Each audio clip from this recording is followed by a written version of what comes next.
भाजपला हे सगळे सदा, गुना, रूपा, चित्रा हे सगळे लोक भाजपला लागतात. कारण भाजपची अडचण काय आहे, भाजपचे जे हार्डकोर RSS आहेत ते इतक्या गलिच्छ पातळीवर उतरत नाहीत. मग त्याच्यासाठी त्यांना बाटगा अधिक कडवा असतो असं म्हणत बाहेरून इम्पोर्ट केलेली लोक लागतात. हे इम्पोर्ट केलेल्या लोकांमध्ये मग त्यांनी अजून एक नाव पुढे आणलं, ते होतं महबूब शेख. आणि महबूब शेखला मग त्यांनी फार बेजार करायचं सुचलं. महबूब शेखच्या संदर्भाने अनेक म्हणजे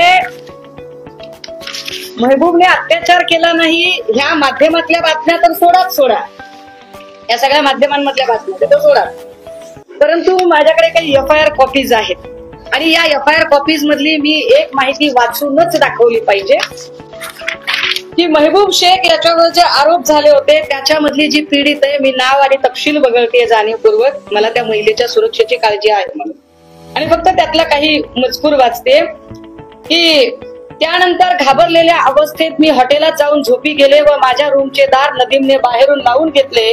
औरंगाबादला रात्रीच्या वेळी आम्ही पोहोचलो. 23/12/2020 रोजी लकी ज्यूस सेंटर चिश्तिया चौक येथे नदीमने मला बळजबरी बोलावून घेतले आणि जर तू हे केलं नाहीस तर तुला आणि तुझ्या परिवाराला कायमचं संपवून टाकेल असं म्हटलं. त्यानंतर दिनांक 25/12/2020 रोजी दुपारी 1:30 वाजता नदीमने फोन करून हिमायत बाग इथल्या डिलाइट ज्यूस सेंटर मध्ये भेटायला बोलून महबूब शेख विरोधात तक्रार दाखल करायला मला सांगितली. मी महबूबला ओळखत नव्हते तेव्हा नदीमने मला मोबाईल मधला महबूब शेखचा फोटो काढून दाखवला. मी खूपच घाबरलेली होते. माझी आणि महबूबची ओळख नव्हती. मला तो फोटो खूप वेळा दाखवण्यात आला. पुढे काय केले त्यांनी, 31/12/2020 रोजी 7:30 वाजता नदीमने फोन करून सांगितले, तू ज्याच्यावर तक्रार केली तो राष्ट्रवादीचा खूप मोठा नेता आहे आणि आता तू माघार घेऊ शकणार नाहीस, त्यामुळे तू तात्काळ हाजी अली फंक्शन हॉल समोर ये. तेथे मी पांढऱ्या रंगाची गाडी घेऊन तुला जाण्यासाठी थांबवली आहे. मी दौलताबादला थांबलो आहे, तू गाडीत बसून तिथे ये. मी त्याप्रमाणे आहे त्या कपड्यावर गाडीत बसून दौलताबादला गेले. तिथे दुसऱ्या गाडीत नदीम शेख, रियाज शेख, विशाल ड्रायव्हर हे होते. ते मला गाडीत बसून अहमदनगरच्या संकेत हॉटेलला घेऊन गेले. तिथे रूम मध्ये मला सोडून माझा मोबाईल त्याच्या ताब्यात घेऊन मी 1-1.5 तासात येतो म्हणून नदीम गेला. त्यानंतर 1.5 तासांनी नदीमने येऊन मला ज्यांनी काम दिले आहे ती व्यक्ती आष्टी, कृपया हे माध्यमांनी ऑन एअर करावी, काय सांगितलेलं आहे. त्यानंतर 1.5 तासांनी नदीम येऊन मला ज्यांनी काम दिलेले आहे ती व्यक्ती आष्टी, जिल्हा बीड येथील असून आपल्याला आष्टी येथे जायचे आहे म्हणून एका नवीन पांढऱ्या कार मध्ये बसून घेऊन गेला. आम्ही 5:30 वाजता आष्टी येथे कृष्णा हॉटेल येथे थांबलो. त्यानंतर दिनांक 1 जानेवारी 2021 सकाळी 10 ते 10:30 वाजता नदीमने तेथे आलेल्या लोकांची ओळख करून देऊन त्यापैकी एक सुरेश धस साहेब यांची ओळख सांगून, पुन्हा एकदा वाचू. त्यानंतर दिनांक 1 जानेवारी 2021 सकाळी 10 ते 10:30 वाजता नदीमने तेथे आलेल्या लोकांची ओळख करून देऊन त्यापैकी एक सुरेश धस साहेब यांची ओळख सांगून हे येथील आमदार आहेत, तसेच हे मंत्री सुद्धा राहिलेले आहेत व ही हॉटेल सुद्धा यांचीच आहेत अशी ओळख करून दिली.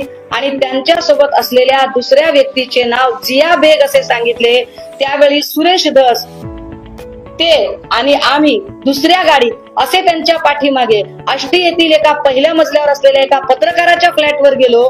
तिथे एका महिलेची ओळख करून देऊन ह्या फार मोठ्या समाजसेविका आहेत व त्यांची खूप मोठी पोच आहे, त्यांचे नाव चित्रा वाघ आहे म्हणून त्यांची ओळख करून दिली. मी तिथे त्यांना मला खोटी केस करायला लावली, मला खूप लोक फोन करून त्रास देतात, मला यात पडायचं नाही असं म्हणाले. त्यावेळी चित्रा वाघ व सोबत असलेले तेथील सर्व मला म्हणाले की तुला आता FIR प्रमाणेच बोलावे लागेल, नाहीतर तुझ्यावर खोटी केस केली म्हणून गुन्हा दाखल होईल व तू आयुष्यभर जेलमध्ये सडशील. त्यानंतर चित्रा मॅडमनी त्यांच्या सांगण्याप्रमाणे सुरेश धस आणि जिया बेग यांची चर्चा चित्रा मॅडमनी माझा एक व्हिडिओ करून घेतला आणि मला चित्रा मॅडम यांनी मीडियाशी कसे व काय बोलायचे हे शिकवले. त्यानंतर चित्रा मॅडम, नदीम आणि सुरेश दस आणि जिया बेग यांची चर्चा झाली. त्यानंतर त्यांनी आम्हाला जायला सांगितले. त्यावेळी मी चित्रा मॅडमला तुमचा मोबाईल नंबर द्या असं म्हटलं, तेव्हा तिने नंबर दिला नाही व म्हणाल्या लक्षात ठेव, यानंतर मी तुला यापुढे कधीही ओळखणार नाही. यापुढे तुझ्या संपर्कात मी सांगितलेले लोक विशाल, शेख रियाज, शहानूर हे दुसरी गाडी घेऊन हॉटेलला आलेले होते व तेथून आम्ही मुंबईला निघालो असता आष्टीच्या रस्त्यावर जिया बेग याने गाडी थांबवून नदीमच्या हातात एक बॅग दिली.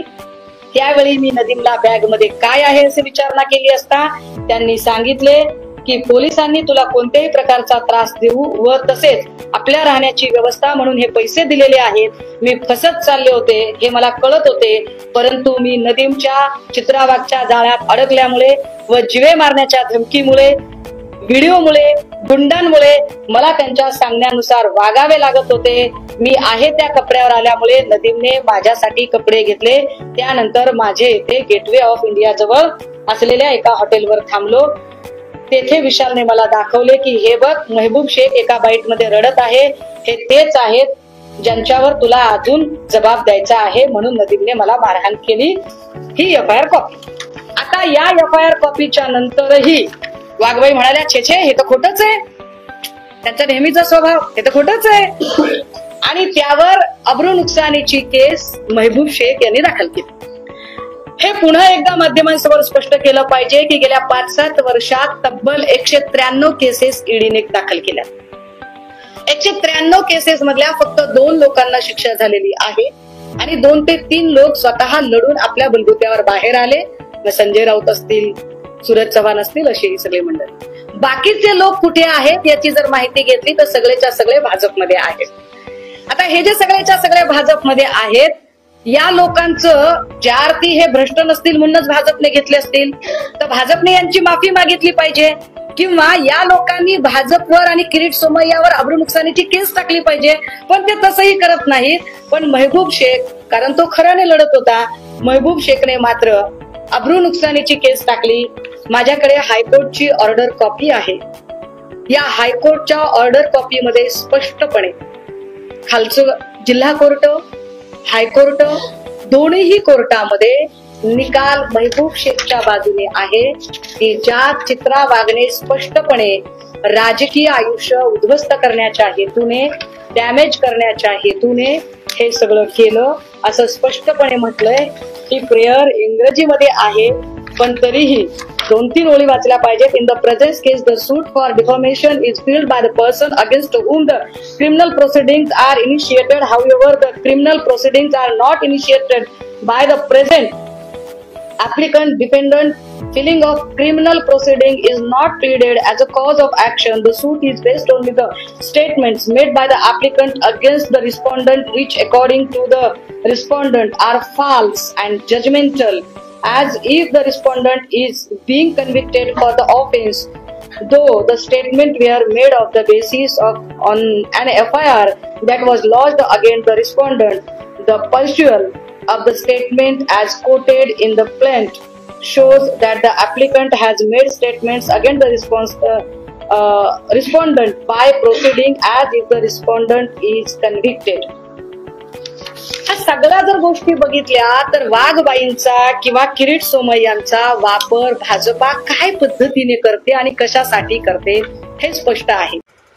नवीन घडामोडी पाहण्यासाठी आजच आम्ही मुंबईकर 24 तासला लाईक करा, सबस्क्राईब करा आणि अपडेट राहा.